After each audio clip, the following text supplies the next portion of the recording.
Yo, what's going on, guys? Today we have a pretty simple video. We're basically just going to be going over what makes the Metal series so special. Because the truth is, this is a show that ended over 10 years ago. They were only ever 3.5 seasons and a movie. So the fact that there are still thousands of people who still talk about this show in 2025 proves that it really captured something special. So today I'm going to give my take on what I think it is. But as always, if I miss something, let me know in the comments. Also, if you want to look at this video as an argument for why the Metal series is the best Beyblade generation, feel free to do so. Now, I've only seen 2 seasons of Burst and nothing else outside of that. So while I do think the Metal series is the best generation for the reasons I'm about to list, I also haven't watched much Beyblade outside of it, so I would never get into a serious debate about this. Now, I think a ton of different factors all working together is what made this show so special, but perhaps the biggest factor is the style. You cannot talk about the Metal series without mentioning its style. Now, what do I mean by this? To its core, every Beyblade generation is just 2 people standing across from each other and battling it out with spinning tops. But each generation is able to differentiate themselves with their particular battle style. Beyblade Burst, for example, has a style that falls on the more realistic end. The Beyblades are spinning pretty slowly. The battles won't take longer than like 5 minutes. It's relatively in line with what you could expect from a normal Beyblade battle in real life. Now, don't get me wrong, Burst definitely has its crazy moments. It's not completely realistic by any means, but comparatively speaking, it's kind of realistic. Then you take a look at Metal Fight, and this is a complete 180. Metal Fight completely immerses itself in the fantasy elements, which in my opinion makes for a very interesting and entertaining style. Is it over the top? Sure, but once you get over that initial shock of, wow, Beyblades can cut through mountains, it's actually really cool, because now you're getting vibes that you get from Dragon Ball or Naruto, with characters powering up and using these crazy moves. Also, I think this battle style just inherently makes battles more interesting. Like, of course, the writing and the narrative for a battle will always play a huge factor, but at the end of the day, these Beyblades, they can cut through mountains, they can summon natural disasters. I mean, this is just inherently more entertaining for me than a real-life battle, for example. So yeah, I think the extreme style of Metal Fight is a huge advantage for the generation, and also, in that same vein, this crazy style allows for some fantastic world building. Beyblades in this show are not just spinning tops. We knew that. They literally have superpowers. Some of them are straight up ancient relics or even from outer space. I mean, this is what allowed us to even get the plot of Metal Fury. I mean, the god of destruction who's using a Beyblade to destroy the world, you would never be able to do a storyline like this without the extreme style of Beyblade Metal Fight. The same deal for Hades Inc. and Faust. The fact that someone could manufacture a Beyblade that powerful. I mean, you wouldn't get that without the fantasy elements of Metal Fight. Even the dark power, the greed of El Drago's previous owners literally manifested itself and possessed Ryuga and Tsubasa. Once again, you're not getting a plotline like this without an extreme style. And you could argue that all of this stuff maybe doesn't belong in a Beyblade series, but I personally love it. Once again, I think it's so cool that a Beyblade show can have these crazy plot lines that you could only expect from, once again, Naruto or Dragon Ball, shows like that.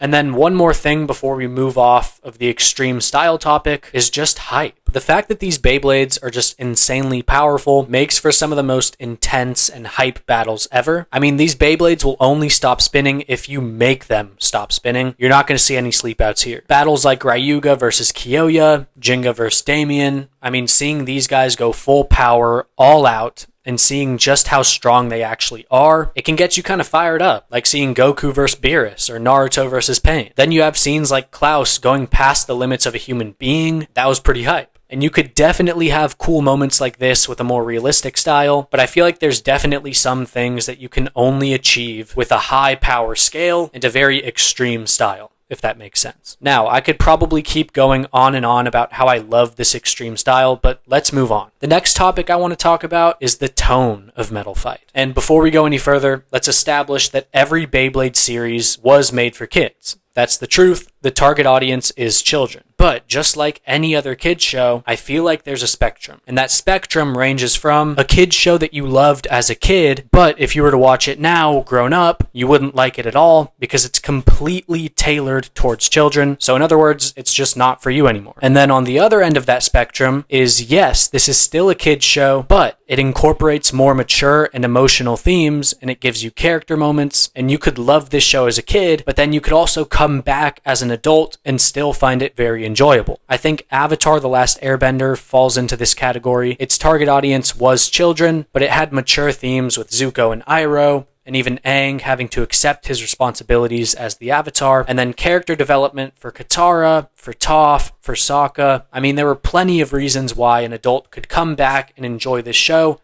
just as much as a kid would. Now, where am I going with this? Basically, I think the Metal series also fits into that category of being an amazing kids show, but also having enough substance and mature themes and character development for an older audience to enjoy. Now, does the Metal series do this as well as Avatar: The Last Airbender? No. I think Atla is literally the perfect example, but I do think the Metal series does a pretty good job. Yes, you do have some goofy moments with Masamune or Jinga, and there is some cringy dialogue here and there, but when the show needs to lock in, it locks in. I made a video somewhat recently talking about the darker aspects of this show, and there were quite a few of them. And once again, I think this topic goes hand in hand with the extreme style topic, because I believe that if you can literally die in a Beyblade battle, then it's gotta be pretty mature to an extent. So yeah, the Metal series is not afraid to get serious or even dark when it needs to, and in my opinion, you can't really say the same about a lot of these other kids shows, including Burst. I'm not trying to rip on Burst, but it's just the only other Beyblade generation I've seen. But yeah, it's pretty simple. The darker, more serious moments appeal to audiences older than the intended audience of kids. And again, I'm not saying the Metal series does this perfectly, but I think they do it pretty well. Then you have the character arcs of Season 1 Jinga,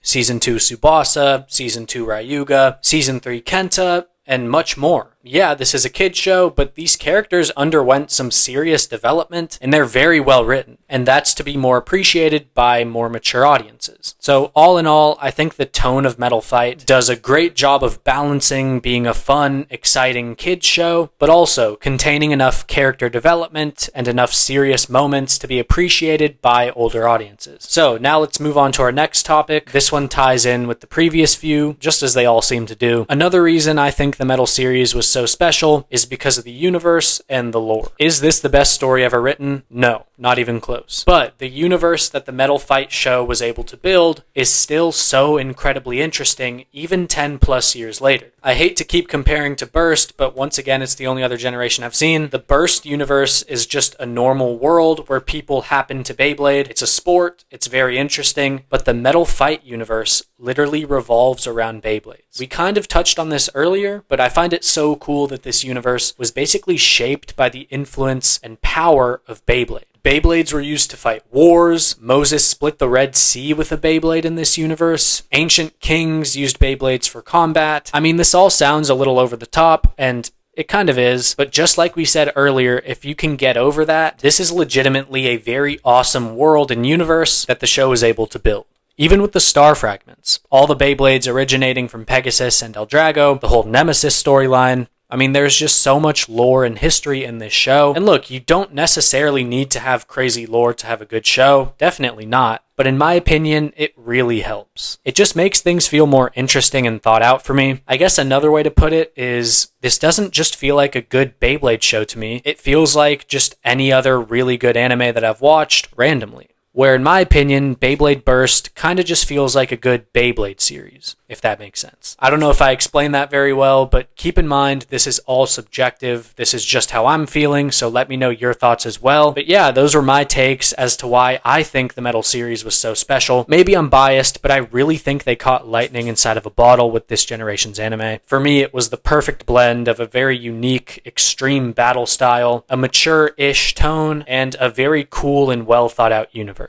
Now, I'm not going to go around saying this is the unanimous best Beyblade anime, because of course I haven't really watched the other ones. So you guys let me know down in the comments what you think. Also, let me know if you disagree with anything I talked about in this video. I see the extreme battle style as an amazing plus for the Metal series, but there's probably people who disagree with that. Maybe it's too over the top for you to take it seriously. If that's the case, let me know. And also, do you sort of agree with me on the more mature tone part? Because while most things I talked about today I'll admit are subjective, I think this one has some legitimate truth to it. When I look back at the first 2 seasons of Burst, to me at least, it is very clear that the Metal series has more serious moments, more mature themes, and while they are both directed at a younger audience, it just feels like Beyblade Burst leans way further into it. From the character designs being all these flashy neon colors, to a lot of the dialogue, to the amount of jokes that they throw into each episode, and even to the characters' ages. They look significantly younger than the Metal series characters. That's not like a huge thing, but if you have younger characters, odds are the tone will sort of convey that. Now, I will admit I could be biased because I grew up with Metal Fight, and I'm watching Beyblade Burst for the first time outside of the intended age range for the audience. Because I'm not going to lie, some of those Burst episodes were very, very difficult for me to get through, because there are a ton of one-liners and jokes that I thought were just painfully forced and unfunny, but at the same time, the show's not really for me,